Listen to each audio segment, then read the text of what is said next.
Hi everyone, welcome to my channel. So இந்த வீடியோல நம்ம வந்து problem solving and Python programming இந்த சப்ஜெக்ட் தான் பார்த்துட்டு இருக்கோம். இந்த வீடியோல நம்ம வந்து building blocks of algorithm அப்படிங்கிற ஒரு டாபிக் பற்றி தான் பார்க்க போகிறோம்.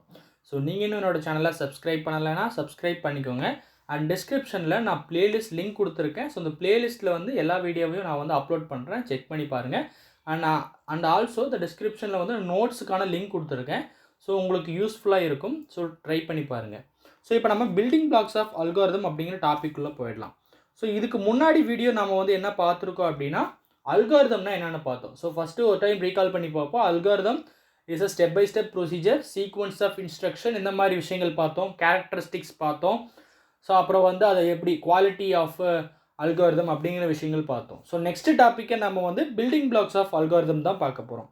ஸோ இந்த பில்டிங் பிளாக்ஸ் ஆஃப் அல்காரிதத்தில் நமக்கு வந்து ஸ்டேட்மெண்ட்ஸ்னு ஒரு டாபிக் இருக்குது, ஸ்டேட் இருக்குது, கண்ட்ரோல் ஃப்ளோ, அதுக்கப்புறம் ஃபங்க்ஷன். இந்த மாதிரி 4 சப்டாபிக்ஸாக வந்து டிவைட் பண்ணுறோம். பில்டிங் பிளாக்ஸுங்க அல்காரிதம்ங்கிறது ஒரு டாப்பிக்கு, அதுக்கு கீழே நமக்கு 4 சப்டாபிக்ஸ் இருக்குது. ஸோ இந்த 4 சப்டாபிக்ஸையும் நான் வந்து உங்களுக்கு ஒன் பை ஒன்னாக என்னென்ன எப்படி பண்ணணும் அப்படின்னு நான் சொல்லிடுறேன்.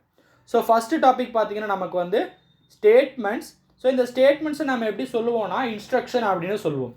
ஸோ ஸ்டேட்மெண்ட்டை என்னென்னு பார்த்தீங்கன்னா the algorithm consists of a finite number of statements. So அல்காரிதத்தில் கொடுக்குற ஒவ்வொரு ஸ்டெப்லையும் நம்ம கொடுக்குறோம் பார்த்தி இன்ஸ்ட்ரக்ஷன்ஸ், அதைத்தான் நாம் வந்து ஸ்டேட்மெண்ட்ஸ் அப்படின்னு சொல்கிறோம். Statement is a single action in a computer and must be in an ordered form. So statement எப்படி இருக்குன்னா ஒவ்வொரு சிங்கிள் ஆக்ஷன். ஃபார் எக்ஸாம்பிள் யூசர்கிட்ட இருந்து இன்புட் வாங்கணும் அப்படின்னா அது ஒரு ஆக்ஷன், அவுட்புட் கொடுக்கணும் அப்படிங்கிறது ஒரு ஆக்ஷன், கேல்குலேஷன் பண்ணுறதுங்கிறது ஒரு சிங்கிள் ஆக்ஷன். இதெல்லாமே வந்து கம்ப்யூட்டரால் பெர்ஃபார்ம் பண்ணப்படுது. அது மட்டும் இல்லாமல் இந்த ஸ்டேட்மெண்ட்ஸ் எல்லாம் மஸ்ட் பி இந்த ஆர்டர்ட் ஃபார்ம், ஒரு ஆர்டரான சீக்வன்ஸாக வந்து இருக்கணும். And the time taken to execute all the statements of algorithm should be finite and within the reasonable limit. இப்போ ஒரு அல்காரிதம் இருக்குது அப்படின்னா அந்த அல்காரிதம் எக்ஸிக்யூட் ஆகிறதுக்கு ஒரு குறிப்பிட்ட டைம் எடுக்கும். அதாவது some amount of time will be taken for executing the algorithm. ஓகேங்களா? ஸோ ஒரு அல்காரிதத்தை எக்ஸிக்யூட் பண்ண ஒரு பர்டிகுலர் டைம் வேணும். அதாவது அந்த டைம் எப்படி இருக்கணும் அப்படின்னு பார்த்தீங்கன்னா ஃபைனைட்டாக இருக்கணும்.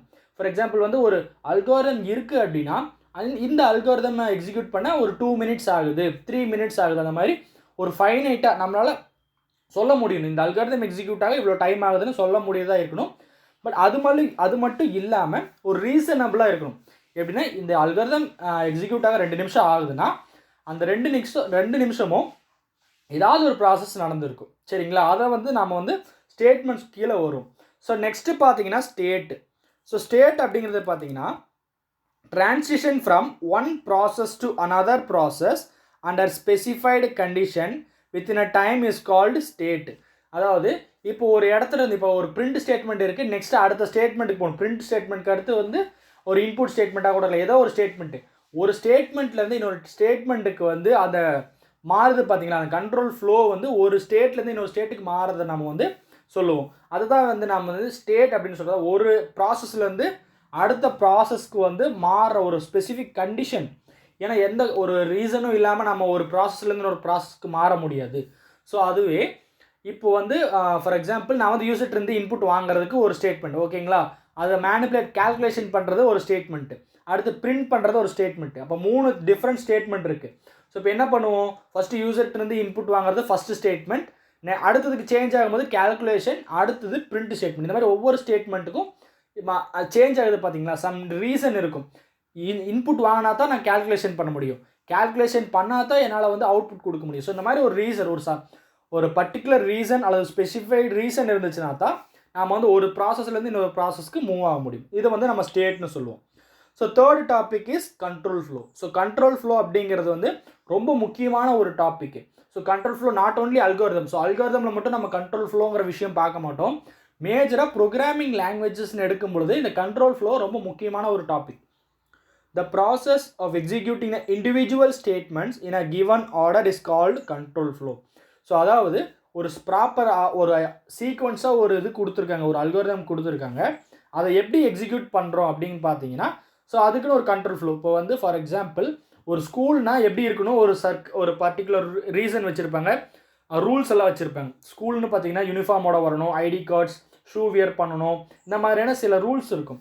ஸோ அதே மாதிரியே ஒரு ப்ரோக்ராம் வந்து எப்படி எக்ஸிக்யூட் ஆகணும் அதுக்கும் தனி சில ரீசன்ஸு ரூல்ஸ் எல்லாமே இருக்குது. ஸோ அதை வந்து எப்படி எக்ஸிக்யூட் ஆகுதுன்னு சொல்கிறது தான் நம்ம வந்து கண்ட்ரோல் ஃப்ளோன்னு சொல்லுவோம்.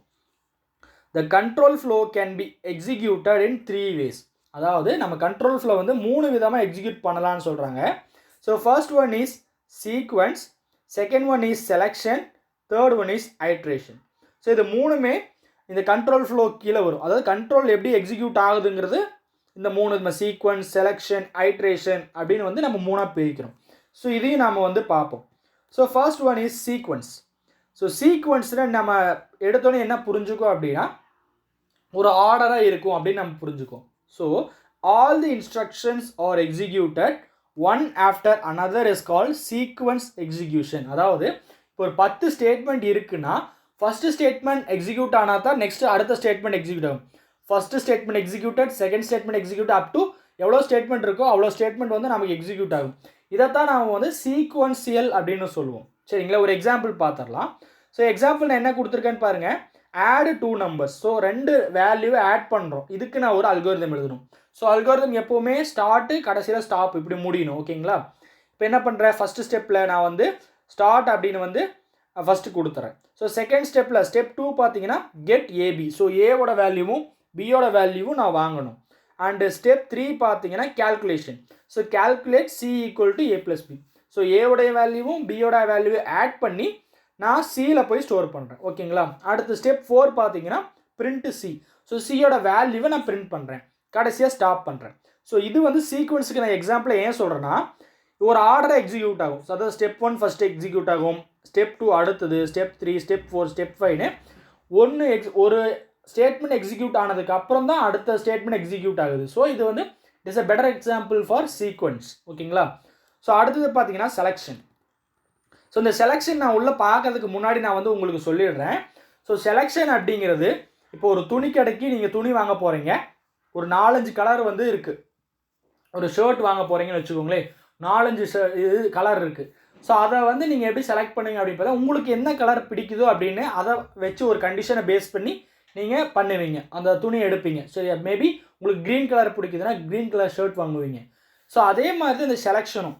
ஸோ இந்த selection statement causes the program control to be transferred to a specific part of the program based upon the condition. அதாவது இந்த செலெக்ஷன் ஸ்டேட்மெண்ட் எப்படி யூஸ் ஆகுதுன்னா ஒரு கண்டிஷன் கொடுத்துருவாங்க. ஸோ அந்த கண்டிஷன் பேஸ் பண்ணி எந்த பக்கம் போகணும். ஸோ கண்டிஷன் ட்ரூவாக இருந்தால் ஒரு பார்ட் ஒர்க் ஆகும், ஃபால்ஸாக இருந்தால் இன்னொரு பார்ட் ஒர்க் ஆகும். ஸோ அதையும் நான் மென்ஷன் பண்ணியிருக்கேன். If the condition test is true, one part of the program will be executed. Otherwise, it will execute other part of the program. So நம்ம அந்த கண்டிஷன் ட்ரூவாக இருந்தால் ஒரு பார்ட் ஒர்க் ஆகும், condition ஃபால்ஸாக இருந்தால் அனதர் பார்ட். ஸோ அது எப்படின்னு பார்த்தீங்கன்னா to check whether this is a leap year R not. So இதை பார்த்துக்கோங்க. இந்த எக்ஸாம்பிள் வந்து எதுக்குன்னு பார்த்தீங்கன்னா லீப் இயரா இல்லையா அப்படின்னு நம்ம வந்து பார்க்குறதுக்கு வந்து இந்த ப்ரோக்ராம் வந்து நான் எழுதியிருக்கேன். ஸோ எப்படின்னு பார்த்தீங்கன்னா லீப் இயர்னால் என்ன பண்ணுவோம், ஸோ கொடுக்கப்பட்ட ஒரு இயர் இருக்கும். ஸோ அந்த இயரை வந்து நம்ம என்ன பண்ணுவோம்னா டிவைடட் பை 4 போடுவோம். சரி, டிவைடட் பை 4 போட்டுட்டு நமக்கு 0 வந்துச்சுன்னா, அதாவது ரிமைண்டர் 0 வந்துச்சு அப்படின்னா நம்ம வந்து லீப் இயர்னு சொல்லுவோம். ரிமைண்டர் 0 தவிர வேறு ஏதாவது வந்துச்சுன்னா நம்ம வந்து என்ன பண்ணுவோம், நாட் அ லீப் இயர்னு பண்ணுவோம். ஸோ இது அதுக்கான அல்காரிதம். ஸோ இதுக்கு வந்து ஃப்ளோ சார்ட் பார்த்தீங்கன்னா, ஸோ இது வந்து ஒரு கண்டிஷன் வச்சுக்கோங்களேன். இந்த கண்டிஷன் ட்ரூவாக இருந்தால் இந்த பக்கம் இருக்கிற பார்ட் ஒர்க் ஆகும், ஃபால்ஸாக இருந்தால் இங்கே இருக்கிற பார்ட் ஒர்க் ஆகும். ஓகேங்களா, இது வந்து செலெக்ஷன். அடுத்து ஐட்ரேஷன்னா in some program certain set of statements are executed again and again based upon the conditional state. So இந்த ஐட்ரேஷன் அப்படிங்கிறது ஒரு குறிப்பிட்ட அளவுக்கு ரிப்பீட் ஆகிட்டே இருக்கும். அது எப்படி சொல்கிறதுனா, ஒரு ஃபஸ்ட்டு வந்து இப்போ 1லேருந்து 10 வரைக்கும் நீங்கள் வந்து பிரிண்ட் பண்ணணும் அப்படின்னு சொல்லும்பொழுது நீங்கள் 1 to 10 வரைக்கும் நீங்கள் பிரிண்ட் பண்ணணும். பட் என்ன பண்ண போகிறீங்க, ஒவ்வொரு வேல்யூ 1, 2, 3 அப் டு 10 வரைக்கும் நீங்கள் பிரிண்ட் பண்ண போகிறீங்க. ஸோ அந்த மாதிரியான இடத்துல நாம் வந்து இந்த ஐட்ரேஷன் யூஸ் பண்ணுவோம். ஸோ இந்த ஐட்ரேஷன் எப்படிலாம் சொல்கிறாங்கன்னா லூப்பிங் ஆர் ஐட்ரேஷன் ரெண்டுமே, அது பேர் வந்து வெவ்வேறு பேராக இருக்கலாம், பட் கான்செப்ட் ரெண்டுமே சேம் தான். ஸோ ஒரு எக்ஸாம்பிள் பார்க்கலாம். ஸோ இந்த எக்ஸாம்பிள் பார்த்தீங்கன்னா print even numbers up to n. So n வரைக்கும் இருக்கிற ஈவன் நம்பர்ஸை நம்ம பிரிண்ட் பண்ணணும். ஸோ ஈவன் நம்பர் அப்படின்னா 2, 4, 6, 8, 10 இதெல்லாம் ஈவன் நம்பர்ஸில். ஸோ அதுக்கானது வந்து இந்த ஃப்ளோ சார்ட், அதாவது இந்த அல்காரிதம் வந்து எழுதியிருக்கேன். ஸோ அதாவது ஃபஸ்ட்டு யூசர்ட்டேருந்து ஸ்டார்ட் பண்ணிக்கிறேன். யூசர்ட்டேருந்து என்னோட வேல்யூ வாங்குகிறேன், i = 1ன்னு வாங்குகிறேன். இப்போ என்னென்ன பண்ண போகிறோன்னா நாம் டிவைடட் பை 2, அதாவது இப்போ ஒரு வேல்யூவை நம்ம டிவைடட் பை 2 போடும்பொழுது நமக்கு ரிமைண்டர் 0 வந்துச்சுன்னா அது ஈவன் நம்பர், 0 தவிர வேறு ஏதாவது ரிமைண்டர் வந்துச்சுன்னா அது வந்து ஆட் நம்பர். சரிங்களா? இந்த கான்செப்டை இங்கே யூஸ் பண்ணும்பொழுது நமக்கு வந்து ஈவன் நம்பரை மட்டும் பிரிண்ட் பண்ண முடியும். இது அதுக்கான அல்கோரிதம். ஸோ நெக்ஸ்ட்டு பார்த்தீங்கன்னா ஃபங்க்ஷன். கடைசி கான்செப்ட் வந்து ஃபங்க்ஷன். ஸோ ஃபங்க்ஷன் எப்படின்னா, function is a sub program consist of group of statements or set of instruction that perform a specific task. அதாவது ஃபங்க்ஷனுங்கிறது ஒரு சப் ப்ரோக்ராம்னு சொல்கிறாங்க. ஸோ அந்த சப் ப்ரோக்ராம் எப்படி இருக்குன்னா, it perform a specific task. For example addition பண்ணணும்னா அடிஷனுக்குன்னு தனியாக ஒரு ஃபங்க்ஷன் க்ரியேட் பண்ணுவாங்க. சப்ட்ராக்ஷன்னா சப்ட்ராக்ஷனுக்கு தனியாக ஃபங்க்ஷன் க்ரியேட் பண்ணுவாங்க. இந்த மாதிரி ஒரு ஸ்பெசிஃபிக் டாஸ்க்கை பர்ஃபார்ம் பண்ணுறதுக்கு நாம் வந்து ஒரு ஃபங்க்ஷனை க்ரியேட் பண்ணுவோம். ஸோ இந்த ஃபங்க்ஷன் எங்கெங்கெல்லாம் யூஸ் ஆகும்னு பார்த்தீங்கன்னா, for a complex problem the problem has divided into smaller and simpler task during the algorithm design. So அதாவது எப்படி சொல்கிறாங்கன்னா, ஒரு காம்ப்ளெக்ஸான ப்ரோக்ராம் நம்ம எழுதுகிறோம்னு வச்சுக்கோங்களேன். ஒரு காம்ப்ளெக்ஸான ப்ராப்ளம் இருக்குது, அதை சால்வ் பண்ணுறது கஷ்டமாக இருக்கும்பொழுது நம்ம என்ன பண்ணுறோம், டிவைட் தனித்தனியாக பிரிச்சுக்கிறோம். அதாவது பெரிய ப்ராசஸை தனித்தனியாக பிரிக்கும் பொழுது அது சின்ன சின்ன ப்ராசஸாக மாறிடும். ஏதாவது எரர் இருந்தாலும் ஈஸியாக ஃபைண்ட் பண்ண முடியும். இதுதான் வந்து ஃபங்க்ஷனுடைய ஒரு மேஜரான use. And advantages of function பார்த்தீங்கன்னா, ஸோ ஃபங்க்ஷன் யூஸ் பண்ணுறதுனால என்னென்ன அட்வான்டேஜஸ்ன்னு நம்ம பார்க்குறோம். Reduction in the line of code. So code வந்து நம்ம ரிடக்ஷன் பண்ணலாம். அதாவது இப்போ ஒரு 10 லைன் நம்ம கோடு எழுதுறோம்னா இந்த ஃபங்க்ஷன் யூஸ் பண்ணும்போது ஒரு 4-5 லைன் கம்மியாக வரும். அடுத்து கோட் ரீயூஸ். ஸோ இந்த கோட் ரீயூஸ்னால் ஒரு டைம் ஃபங்க்ஷனை நீங்கள் க்ரியேட் பண்ணால் போதும் நம்ம தேவைப்படுற இடத்துலலாம் யூஸ் பண்ணிக்கலாம். அடுத்து பெட்டர் ரீடபிலிட்டி. ஸோ பெட்டர் ரீடபிலிட்டினா இந்த மாதிரி பெரிய ப்ரோக்ராமை சின்ன சின்னதாக நீ பிரித்து டிவைட் பண்ணி வச்சுக்கும் போது ஈஸியாக படித்து நம்ம புரிஞ்சுக்க முடியும். And information hiding. So information ஹைடிங்னா ஒரு சிலர் மட்டும் பார்க்குற மாதிரி அதெல்லாம் வச்சுக்க முடியும். ஸோ நெக்ஸ்ட்டு பார்த்தீங்கன்னா easy to debug and test. Debug and டெஸ்ட்டுன்னு பார்த்தீங்கன்னா, ஸோ அதாவது ஏதாவது எரர் இருந்தால் ஃபைண்ட் பண்ணுறது அந்த மாதிரியெல்லாம் நம்மளால் பண்ணிக்க முடியும். அடுத்து இம்ப்ரூவ்டு மெயின்டபிலிட்டி. அதை நம்மளால் மெயின்டைன் பண்ண முடியும். ஸோ ஏதாவது சின்ன ப்ராப்ளம் எங்கேயாவது எரர் அக்கர் ஆகுதுன்னா அதில் மட்டும் எரரை சால்வ் பண்ணிவிட்டு நம்ம ஈஸியாக அதை மெயின்டைன் பண்ணிக்க முடியும். ஸோ இதுக்கு ஒரு எக்ஸாம்பிள் பார்க்கலாம். So addition of 2 numbers using function. So addition of 2 numbersனால் உங்களுக்கு தெரியும், 2 வேல்யூ இன்புட் வாங்கணும், ஆட் பண்ணி ஒரு வேல்யூவில் ஸ்டோர் பண்ணணும். இதுதான் பேசிக்கான ஒரு ப்ரொசீஜர். பட் ஃபங்க்ஷன் யூஸ் பண்ணும்போது என்ன பண்ணுறோம், ஒரு மெயின் ஃபங்க்ஷன் கிரியேட் பண்ணிக்கிறோம், இன்னொரு சப் ஃபங்க்ஷன் கிரியேட் பண்ணிக்கிறோம். ஸோ மெயின் ஃபங்க்ஷனில் ஸ்டார்ட்டு, ஒரு ஃபங்க்ஷன் காலு, அடுத்து ஸ்டாப், இது மட்டும்தான் மெயின் ஃபங்க்ஷனில் இருக்குது. அடுத்து சப் ஃபங்க்ஷனில் என்ன பண்ண போகிறோம், 2 வேல்யூ இன்புட் வாங்க போகிறோம். அதாவது get A B values, 2 value input வாங்குகிறோம், ஆட் பண்ணுறோம்.